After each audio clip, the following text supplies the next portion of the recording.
Okey, selamat malam. Saya ucapkan kepada anda semua dan sekali lagi selamat datang ke The Midnight Man with Jin Zanda. Dan pada malam ini kita ada satu kelainan kerana anda melihat kita berdua sekarang berada di dalam kereta.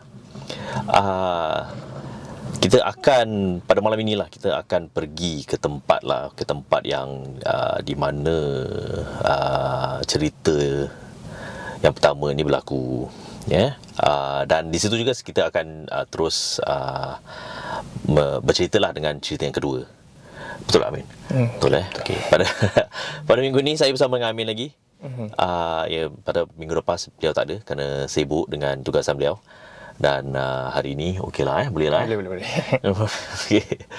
Okey, dengan itu kita akan pergi, ya. Sekarang kita akan pergi ke tempat yang pertama tu di Changi, di Polis K9 unit Changi Base. Ya, tempat yang lama lah. Di situ di mana cerita yang pertama ni berlaku. Tapi seperti biasa kita akan pergi ke intro dulu. Sementara saya memandu pergi ke sana. Boleh? Ya, boleh? Boleh? Boleh. Okey, kita pergi ke intro dulu. Jom.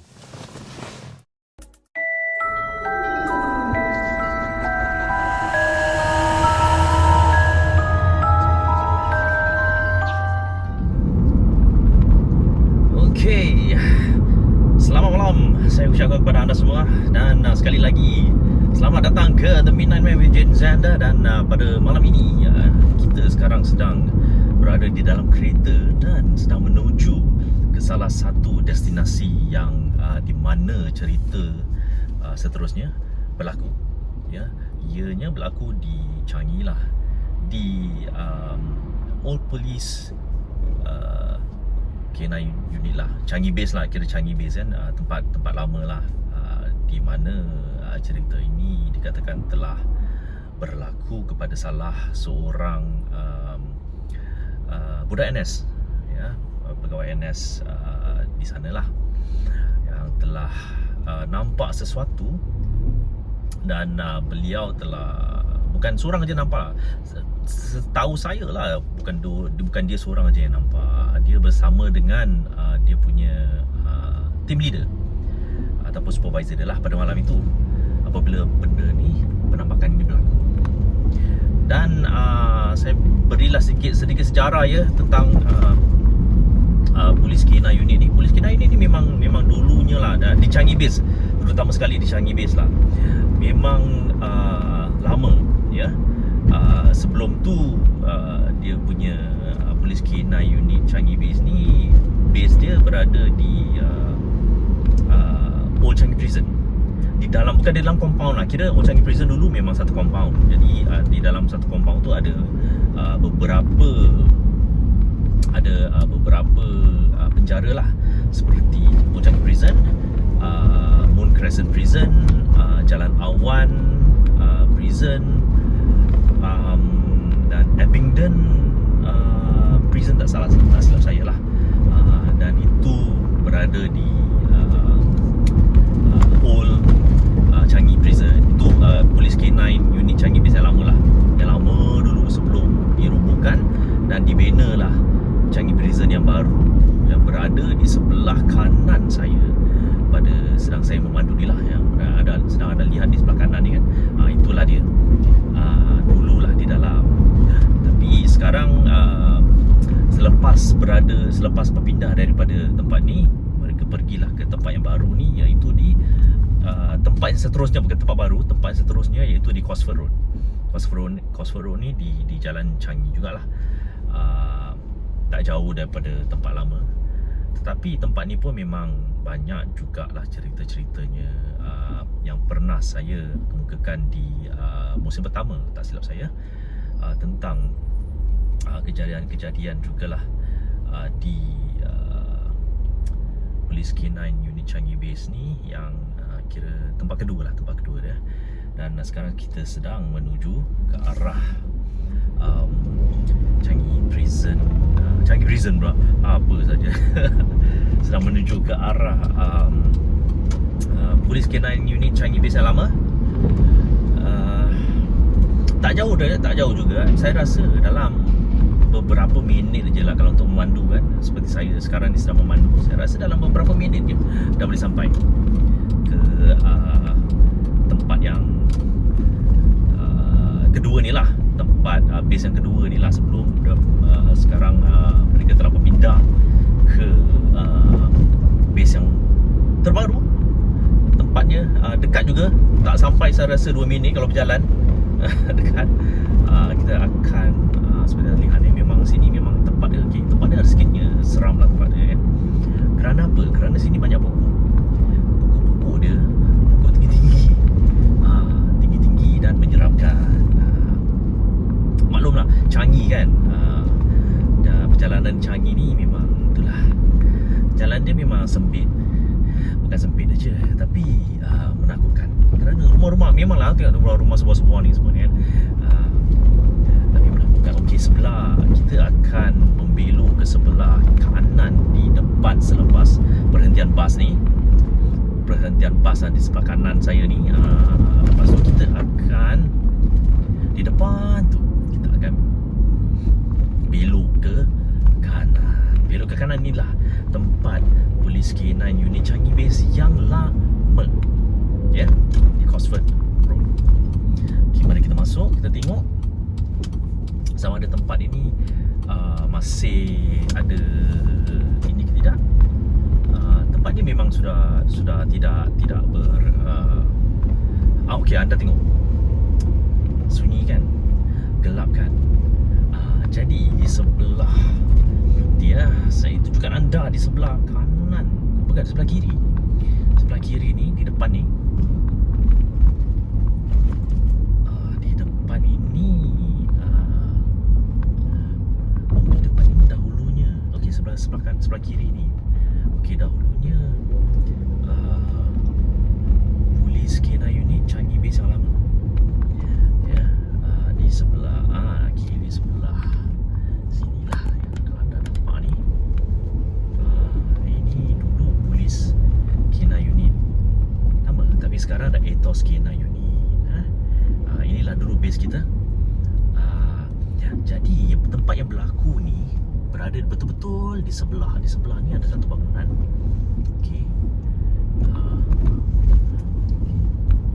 Saya rasa bangunan dia dah terpencil juga kan. Dah terlindung. Ya, dah terlindung. Tapi di sini sekarang memang jadi tempat orang makan lah. Sedangkan nampak ni ikan bakar. Okey, selamat kembali ke Terminal Man with Jayden Zander. Dan sebentar tadi kita memandu ke tempat yang dikatakan tu lah kan. Sekarang kita dah sampai, kita berada di Cosford Road, di Changi lah. Di sini dulunya lah di mana Polis K9 unit Changi Base berada. Tapi sekarang dah berpindah ke tempat baru dan telah diambil alih lah oleh Ethos K9 unit, ya. Dan untuk cerita pertama ni, ia berlaku di Polis K9 unit Changi Base yang lama ni lah, ya. Ceritanya berbunyi begini. Okey, pada satu hari ni, selalunya kita ada kerja malam lah kan. Kita ada shift lah, kerja kita ada, sama ada kita ada kerja pagi atau kerja malam. Dan pada hari ini budak NS ni lah, budak NS ni dia kerja malam. Dan kalau kerja malam tu dibahagikan kepada 2 shift lah, daripada pukul 8 sampai pukul 2 dan pukul 2 sampai pukul 8 pagi. Dan budak ni dikatakan telah bekerja, diberi apa ni, deployment lah, daripada pukul 2 pagi sampai 8 pagi tak silap. Dan pada malamnya, dalam pukul pada malamnya lah kan, mereka perlu pergi untuk apa ni, periksa anjing-anjing. Anjing-anjing, nak tengok sama ada anjing-anjing tu hidup ke tidak lah kan, malam kan. Jadi di base ni pun ada malam ada duty officer. Duty officer bertugas lah bersama dia. Jadi duty officer ni dengan budak NS ni pergi untuk periksa anjing dekat belakang lah. Dan pergi, dan di belakang ni tempat di mana anjing-anjing ni disimpan, memang tempat dia terbuka lah. Bukan dalam building apa, dalam blok apa benda, dia memang terbuka. Jadi daripada building daripada tempat apa ni, tempat simpan anjing ni, kennel ni kan, Sebelah dia ada satu bangunan. Bangunan ni dikatakan di atas bangunan ni ada radar. Dan ni kepunyaan tentera lah, tentera Singapura. Dan dikatakan bangunan tu memang tak ada orang. Malam tak ada orang, siang pun kadang-kadang tak ada orang. Cuma bila dia maintenance dia datang, barulah ada orang kat rumah dekat bangunan tu lah. Jadi selalunya memang tak ada orang. Jadi sedang budak NS ni dengan dia punya duty officer ni sedang pergi rounding lah, periksa anjing. Sekali budak ni tanya, budak yang NS ni tanya kepada duty officer ni lah. Dia tanya, kat blok sebelah ni ada orang Dia tanya macam itu. Sekali duty officer ni bercakap, blok sebelah ni mana ada orang? Tak ada orang, pasal itu tempat radar kan, jadi tak ada orang jaga. Cuma kalau ada benda-benda nak diperiksa atau benda rosak baru diorang hantar orang. Tapi selalunya malam memang tak ada orang. Tak ada orang jaga pun kat situ, tak ada security pun. Jadi budak ni tanyalah kan, betul tak ada orang? Cakap tak ada orang. Lepas tu duty officer ni tanya, kenapa? Lepas tu budak ni cakap, tengok kat atas tu. Atas tu ada tingkap. Dekat tingkap tu dia nampak ada orang, perhatikan orang. Ada benda ni, perhatikan orang. Lepas tu duty officer ni pun tengok atas. Dia tak nampak apa-apa, tapi budak ni kata dia nampak. Jadi duty officer ni pun kata lah, okey tak apa, kita cepat-cepat check, terus balik ke office lah. Duduk situ, jangan lengah-lengah lagi kat situ kan. Jadi itulah satu kira penampakan lah untuk budak NS ni dekat tempat tu. Jadi tempat tu memang cerita dia memang banyak lah. Cerita dia memang banyak, lagi-lagi kalau kerja malam lah kan. Tapi itu salah satu cerita untuk hari ini. Cerita pertama daripada saya lah. Untuk hari yang ini. tadi tu, the whole time tu kira budak NS tu je yang nampak, yang orang dari seorang tu tak nampak pun. Dia tak nampak. Yang seorang tu tak nampak. Yang nampaknya budak NS macam nampak. Tapi kira memang seram lah. Dan kita pun sekarang berada di kawasan tu jugalah kan. Boleh katakan memang gelap. Betul tak Min? Gelap kan tempat dia? Gelap. Memang gelap. Cuba bayangkan kalau anda jalan malam-malam kat sini, itu gila lah kan. Orang gila je buat gitu kan. Okey, Amin ada cerita? Amin saya tahu dia ada cerita, tak salah saya. Ada kan? Okey, kita pergi ke cerita Amin lah. Kita pergi ke cerita Amin. Okey Amin, cerita apanya? Ni kalau cerita dia datang daripada saya, selalunya cerita daripada yang berlaku dekat Malaysia lah kan. Okey, so ada satu cerita ni, kalau pendengar Jaden Midnight with Jaden Zender daripada Malaysia mesti tahulah yang sekolah-sekolah dekat Malaysia banyak yang macam mana ada kisah-kisah gelap dia. So dia kebanyakan sekolah-sekolah yang macam mana dia dah ditubuhkan sebelum merdeka, sebelum perang. Okay. Sekolah-sekolah yang macam ni dulunya dia, biasalah dekat Singapura pun saya perasan juga, dia macam sekarang ni dia jadi church apa semua kan. Betul. Sekolah sebab dia ada kena-mengena dengan British ke apa something kan. Betul. So ada satu sekolah ni, nama dia MCKK. MCKK. Nama saya tak ingat stand for apa. Tapi sekolah dia boys school. Boys school. Sekolah ni dia terletak dekat Perak, dekat Tanjung Malim kalau tak silap. Okey, sekolah ni ditubuhkan tahun 1905. Lama tu. Lama. Dah lebih 100 tahun. 100 tahun. Lebih 111 tahun dah. Betul. Okey, so sekolah ni asalnya ditubuhkan untuk orang-orang elit saja, untuk penduduk-penduduk elit yang orang-orang Perak kat situ yang elit lah kan. Kira elit dalam pelajaran ataupun elit dalam standard lah. Oh, macam tu. okey. So peluang untuk student-student rakyat lain susah tak nak masuk sekolah tu. And then ada sampai satu tahap tu diorang dah bukakan, and then penduduk daripada negeri-negeri lain pun dah dapat masuk ke sekolah tu apa semua. And then sekolah ni pun dia actually dia macam mana?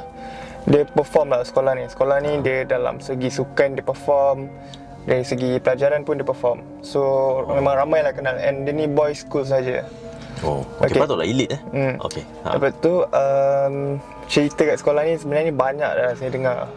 Ada cerita yang macam penampakan dekat rumah pengetua. Rumah pengetua ni okey, sekolah bayangkan boleh bayangkan tak kalau macam sekolah menengah. And then ni hostel dia punya college apa semua dekat sebelah. Ada padang besar, and then lagi dalam dekat 50 meter daripada situ dia ada macam apa panggil tempat-tempat cek. So rumah guru besar dekat kawasan situ jugalah. And then ni cerita daripada antara kawan saya lah yang cerita kat saya. Dia sendiri macam alami benda tu, lalui benda tu. Okey. So dia dengan kawan-kawan dia pergi mana? Biasalah budak-budak kecil, and then kawan-kawan pula kan. Tapi satu kepala semua jenis macam dengar cerita kat situ rumah hantu, kat situ seram, jom kita pergi try tengok. Okey. And then ramai-ramai pula satu gang. Lepas tu diorang pun pergi. Seronok tu kan. So daripada yang takut pun jadi macam okey lah, ada kawan, apa-apa ada kawan kan. So diorang pergi 5 orang. Balik pun 5 orang. Okey. Cuma okey, ni terlalu panjang lah apa yang berlaku kat dalam tu. So saya ringkaskan, dia dah balik tu. Tiba-tiba dia dapat mesej daripada kawan dia, yang daripada salah seorang daripada 5 orang ni jugalah. Tiba-tiba dapat mesej dia, weh, apa hal kau nak tinggal dengan aku? Padahal semua dah balik. Semua macam before balik tu diorang dah kira lah, okey semua ada okey cantik, jom kita balik lah kat hostel masing-masing. Masuk 5 keluar 5. Masuk 5 keluar 5. Tapi satu tertinggal. Tapi sebenarnya satu tertinggal. So maksud dia ada benda lain yang ikut dia balik. Okey. Sebab tiba-tiba dia dapat mesej, weh, apa kau nak tinggal kat aku? Kau tak bagi tahu pun dah nak balik apa semua. Kira kawan dia yang seorang tu masih kat situ lagi lah. Masih kat dalam lagi. Anyanya sih. Tapi before diorang keluar tu diorang dah kira dah. Memang dah macam betul lah. Memang ada 5 orang. 5 kepala lah. So kalau saya pun nak tunggu apa lagi, dah 5 orang kan. Yalah. Balik lah, jom. Nak Betul tunggu lah. apa lagi kan. Betul. Tiba-tiba balik rumah, dah sampai hostel, tengok ada rupanya tertinggal. So diorang pun terkejut, siapa lagi seorang tu kan. Sebab cerita yang ni macam ni, ada juga kawan saya pernah cerita. Dia macam hujung minggu dia balik rumah dia. Dia duduk dekat Terengganu. So daripada Perak tu dia baliklah Terengganu kan, hujung minggu. Tiba-tiba dia hari Ahad tu, esoknya start sekolah, hari Isnin. Ahad tu dia dah balik ke dia punya sekolah. Tiba-tiba kawan dia cakap, kawan dia nampak lah yang dia bawa dengan luggage apa semua kan. Kawan dia pun tanya kat dia, kau pergi mana? Okey. Kawan dia cakap, aku balik lah, aku kan dah bagi tahu kau, hari tu aku balik kampung aku. Sekejap, Datuk siapa yang main bola dengan aku semalam? Kawan dia tanya. Yang tanya tu tanya balik. Datuk siapa yang main bola dengan aku semalam?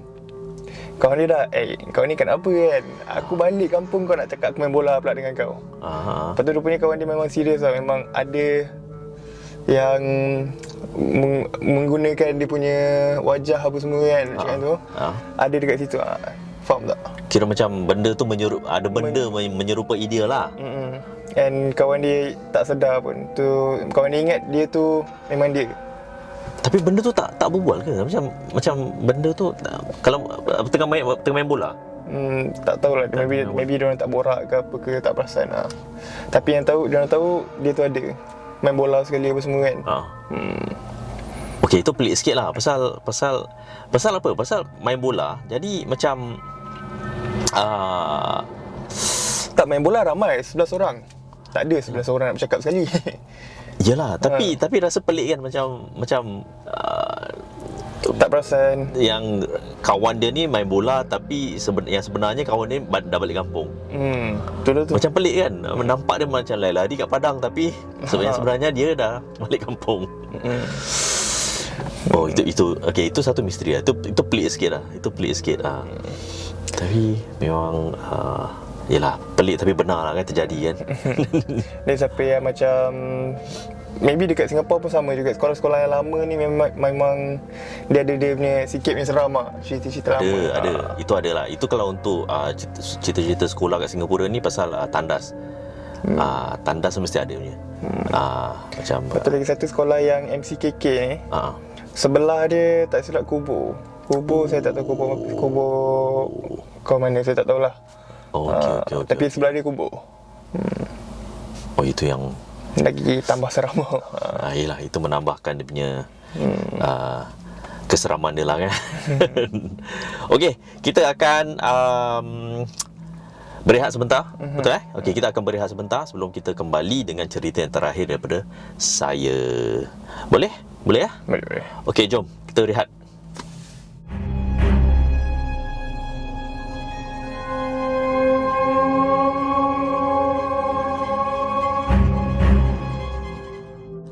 Okey, kita kembali sekali lagi ke YouTube dan juga podcast saya. Dan kita akan terus pergilah ke cerita yang terakhir daripada saya. Cerita yang terakhir ini terjadi di Japanese School. Japanese School ni kira satu jalan dengan Polis K9 unit ni di Changi Base lah. Dan di Japanese School ni memang tak ramai yang tahu Japanese School ni ada dekat Singapura lah kan. Tapi ada cerita yang seram yang terjadi di Japanese School ni. Ceritanya terjadi kepada salah seorang security di situ. Saya panggil dia Uncle Ben lah. Nama dia Benjamin. Okay, Uncle Ben lah. Okay, Uncle Ben ni dia dulu time dia masa dia baru-baru kerja lah. Okey. Dia cuma kerja malam je.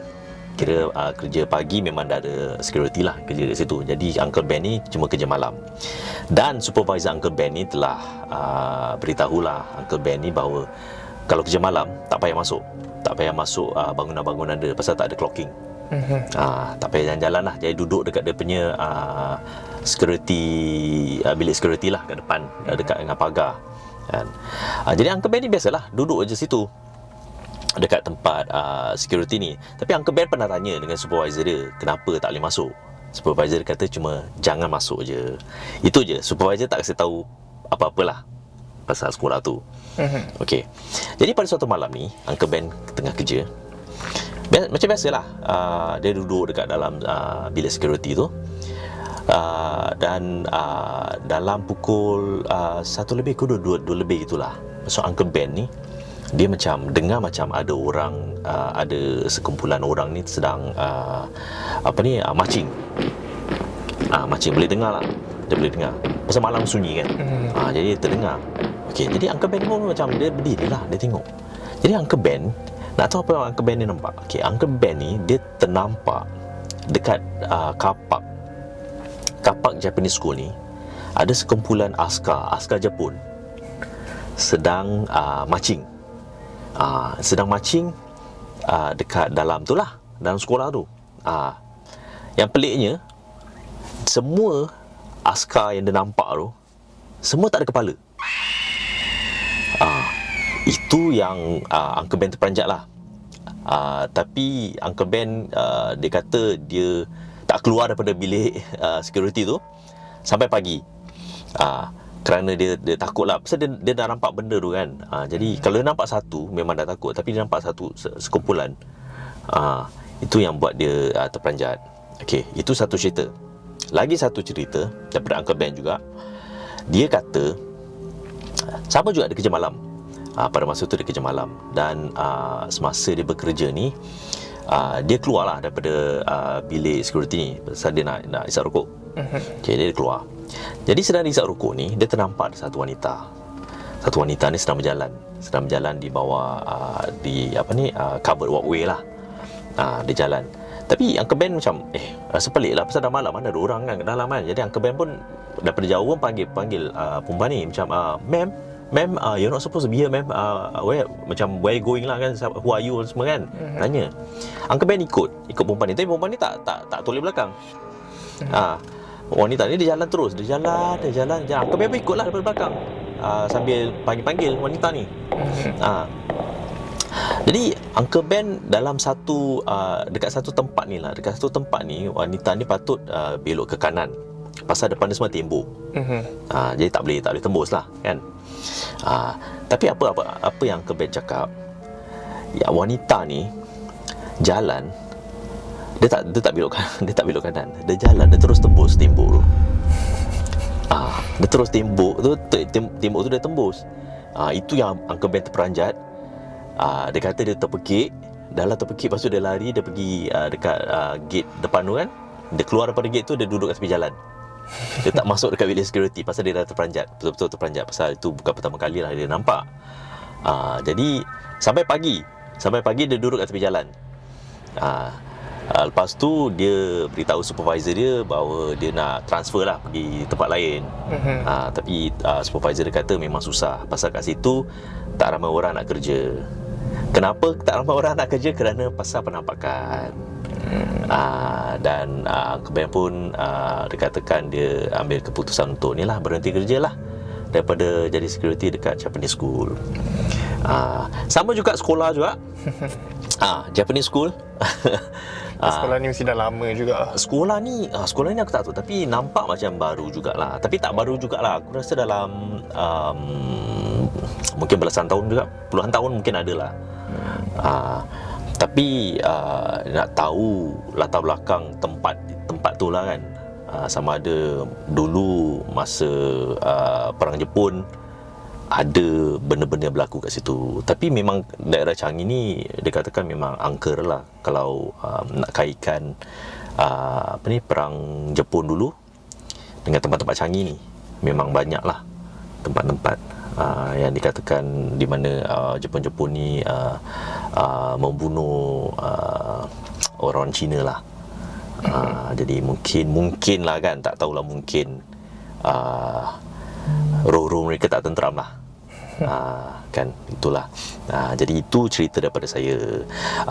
Dan ada kaitan juga lah dengan sekolah juga. Dan itulah je lah daripada kita. Berapa cerita tak tiga, 1, 2, 3 tiga cerita ya. Tapi Amin macam 2.5 gitu kan. Jadi kepada anda terima kasih sekali lagi kerana bersama kami pada minggu ini. Dan jangan lupa apa Min? Untuk subscribe. Jangan lupa untuk subscribe channel and then tekan button like. Betul. Like, lepas tu share jugalah. Dan kalau ada apa-apa komen, anda boleh komen di bawah. Dan juga jikalau anda ada cerita untuk dikongsi bersama kita, bolehlah hantar ke email yang tertera di bawah ya. Saya akan taruhlah email di bawah. Dan dengan itu saya mengucapkan terima kasih sekali lagi. Dan Selamat malam. itulah, selamat malam.